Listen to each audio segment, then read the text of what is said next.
I'd spent a few days in Austin visiting friends, soaking up the music, food, and that laid-back Texas energy.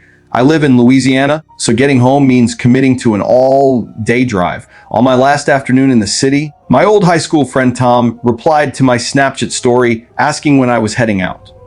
Today, I told him. He mentioned he lived about an hour outside Austin, conveniently in the exact direction I'd be driving. We hadn't seen each other in years, just the occasional like or comment on social media, and the idea of reconnecting in person felt long overdue. When he suggested I stop by to catch up, it seemed almost too perfectly timed to pass up. I plugged his address into my GPS, an hour and a half away, and hit the road. Back in high school, Tom and I were inseparable, but like a lot of friendships, life after graduation pulled us in different directions. Pulling into his driveway felt strangely nostalgic. His house wasn't run down, just older, weathered in a way that hinted at stories. The wooden porch groaned under my feet, and when he opened the door, the scent of aged wood and something rustic drifted out, like a cabin tucked deep in the woods. Tom greeted me with a huge hug and that same easy grin I remembered. Some friendships don't fade, they just wait. Inside, the house matched the exterior, vintage furniture that looked straight out of the 70s, hardwood floors that creaked with every step, warm lamplight casting soft shadows. It felt unmistakably Texas, simple, sturdy, a little rough around the edges, but charming. We settled into the living room with glasses of whiskey around 5 p.m., swapping stories about careers, relationships, regrets, and the weird turns life had taken. One drink became two, two became three, and before long I was feeling it. The alcohol wrapped everything in a warm haze, making the room feel smaller and cozier, but also heavier, like time itself had slowed down. The hours blurred by. We were laughing harder, talking louder, digging into memories we hadn't touched in years. Eventually, Tom asked the question I knew was coming. "You've got a long drive tomorrow. Why not crash here tonight?" He was right. I wasn't in any condition to get back on the highway. I agreed and asked if I'd just take the couch, but he waved that off. "Nah, I've got a spare room.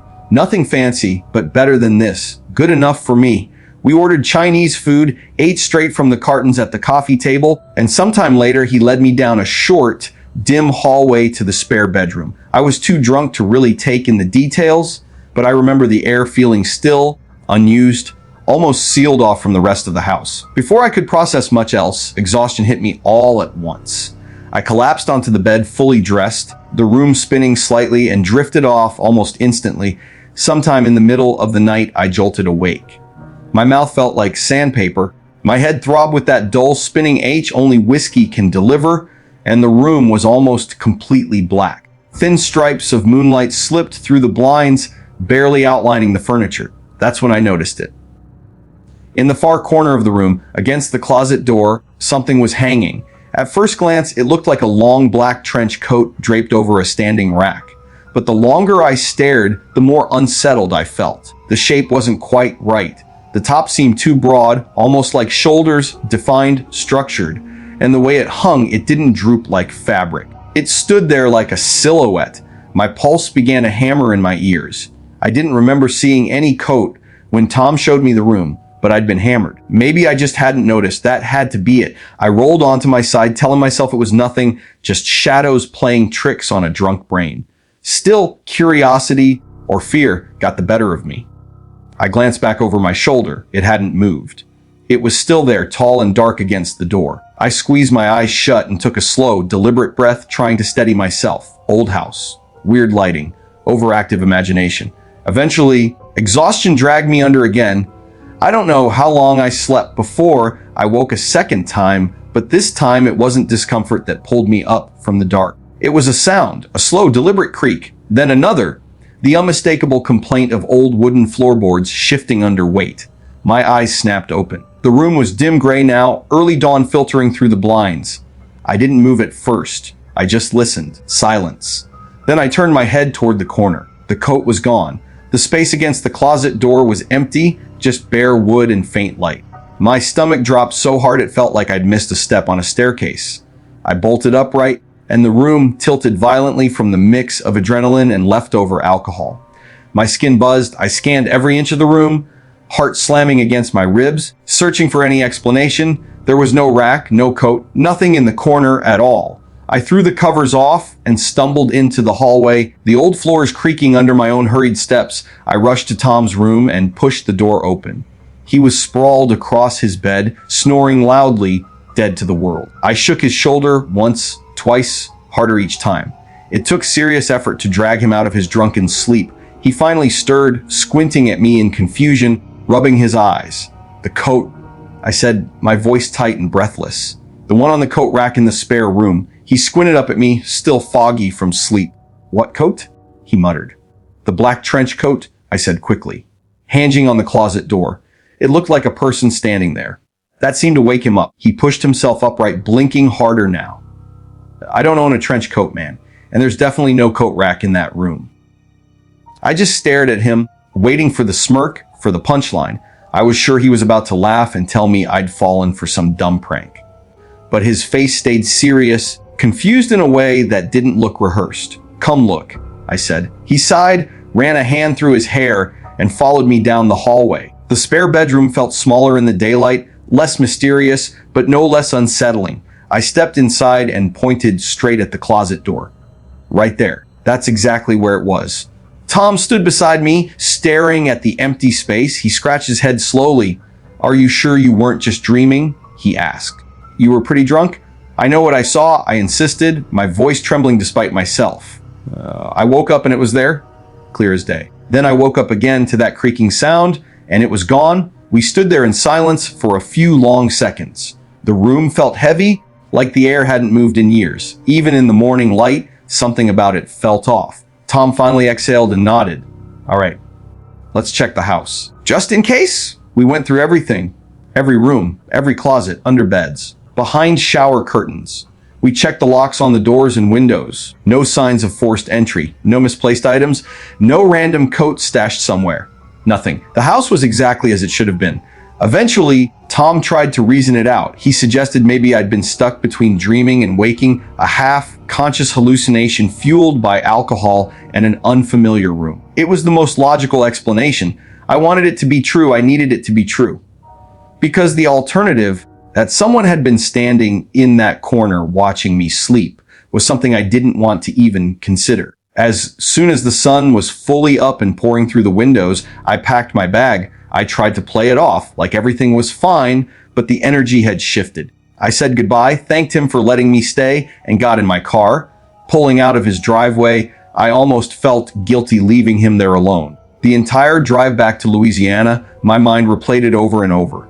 The shape in the corner, the broad shoulders, the way it didn't hang like fabric, and then the creaking floorboards before dawn, followed by nothing. Maybe Tom had pulled some elaborate prank and decided to take it to his grave. But he's never hinted at that, not once. And knowing him, he wouldn't have been able to keep a straight face.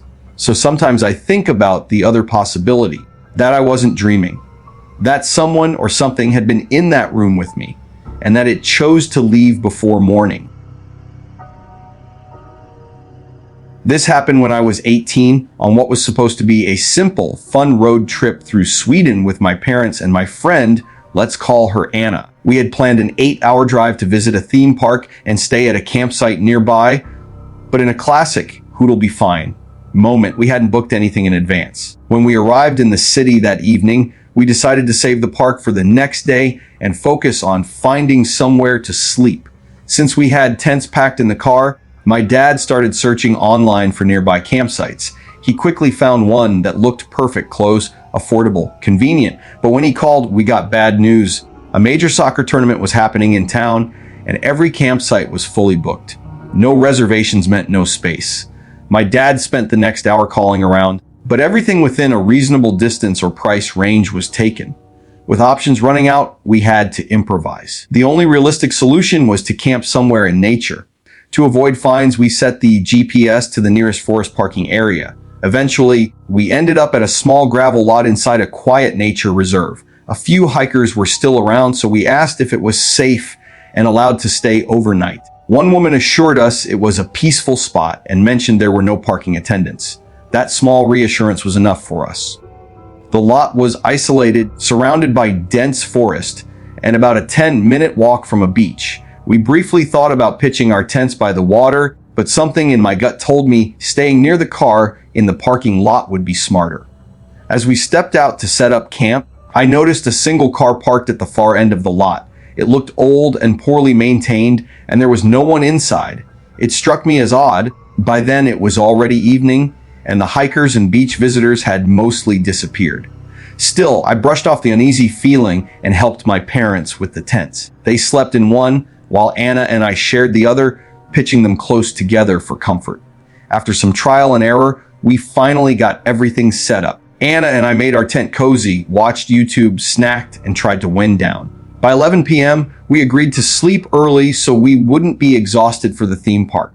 Around midnight, with my parents already asleep, Anna and I were still scrolling through TikTok when suddenly, from somewhere in the parking lot, we heard a sharp metallic sound. It sounded exactly like a shovel being hurled onto loose gravel. The metallic clang cut through the quiet night, and both Anna and I jolted upright, staring at each other in panic. Neither of us dared unzip the tent to look outside. Instead, we froze and listened, trying to make sense of what we'd just heard. The noise had come from the same direction as the abandoned car. A few seconds later, we heard what I can only describe as metal scraping, then the heavy thud of a trunk slamming shut. The sound echoed in the empty parking lot. My chest tightened. Moments after that, an engine roared to life, and the car sped away aggressively, tires crunching fast against the gravel as if whoever was inside was desperate to leave. My instincts kicked in. I grabbed my phone and texted a friend who lived in a nearby city, telling him our exact location, just in case. His reply made my stomach drop. He warned me that the beach near that nature reserve had a reputation for being unsafe, a place where organized criminals were rumored to meet and conduct illegal activities under the cover of darkness. We had absolutely no idea. Reading that message made the air inside the tent feel ice cold. What had we just heard? And more importantly, had we interrupted something? About 10 long minutes passed after the car disappeared. The forest went still again, almost too still. Anna and I slowly began convincing ourselves it was nothing, maybe someone dumping tools, maybe just paranoia. Then it happened. From deep within the woods, a man let out the most blood-curdling scream I have ever heard. It wasn't distant chatter or drunken yelling. It was raw, primal terror. The kind of scream that doesn't leave room for innocent explanations. We were paralyzed. My hands shook as I texted my mom in the next tent that we'd just heard a scream. When she didn't respond, I immediately called her. Groggy and confused, she answered and insisted neither she nor my dad had heard anything. She tried to calm me down, saying it was probably an animal or someone messing around. But I knew what I heard. There was no normal explanation for that sound. Anna and I pulled the blankets up around us, whispering frantically, trying to rationalize the impossible. Every minute dragged on endlessly. Sleep was out of the question. Then, just as suddenly as the scream had shattered the night, everything went silent. Not even wind in the trees, no insects, nothing. That silence was worse than the noise. And then I heard its slow, deliberate footsteps crunching on gravel. Close, very close. Someone was walking around our tents, moving carefully, quietly. Anna and I sat straight up, frozen. I quickly turned my phone face down so its glow wouldn't reveal our silhouettes through the thin fabric. My heart pounded so loudly I was sure whoever was outside could hear it. There was absolutely no reason for anyone to be wandering around our camp at midnight in the middle of a forest. The footsteps circled our tent first. Then they moved toward my parents' tent, then around our car. The person paused as if standing there watching us, listening, waiting, and then complete silence. Then, cutting through the silence, I heard the same engine from earlier. It was unmistakable. The car had come back. Its headlights suddenly flooded the parking lot, harsh beams slicing through the darkness and illuminating our tents from the outside. Anna and I instantly dropped flat, barely daring to breathe, afraid our shadows would give away that we were awake. My heart pounded so violently it almost hurt. For a split second, curiosity overpowered fear, and I slowly shifted toward the tiny tent window. Through the thin mesh, I saw the driver's door swing open and then slam shut. The sound echoed across the gravel. Seconds later, the engine revved and the car sped off again. Relief washed over me, but only briefly. From where I was lying, I had a partial view of the narrow road leading out of the reserve. I kept staring at it, unable to look away. About 5 minutes later, headlights appeared again, this time moving fast. A police car came racing down the same road, sirens off but clearly in pursuit, speeding in the exact direction the other car had taken. My stomach twisted. This wasn't random. Something had happened out there. After that, the forest returned to its suffocating stillness. No more screams. No more engines. But we were far too shaken to stay in the tent. Anna and I quietly grabbed our essentials and slipped into our car, locking the doors immediately. Sitting inside felt like the only barrier between us and whatever had been circling our campsite. I stayed awake until nearly 5 a.m., scanning the tree line for movement, replaying every sound in my head. Anna eventually drifted off beside me, exhausted from fear. When the sky finally began to lighten, we returned to the tent for an hour of restless sleep before waking at 9 a.m., completely drained. I told my mom everything in detail. That's when she admitted she had heard the footsteps too. But there was something worse. When the person had stopped near their tent, she heard heavy breathing. Not normal breathing. Slow. Intentional. The kind you hear in horror movies during a threatening phone call. She had been frozen in fear, too scared to wake my dad.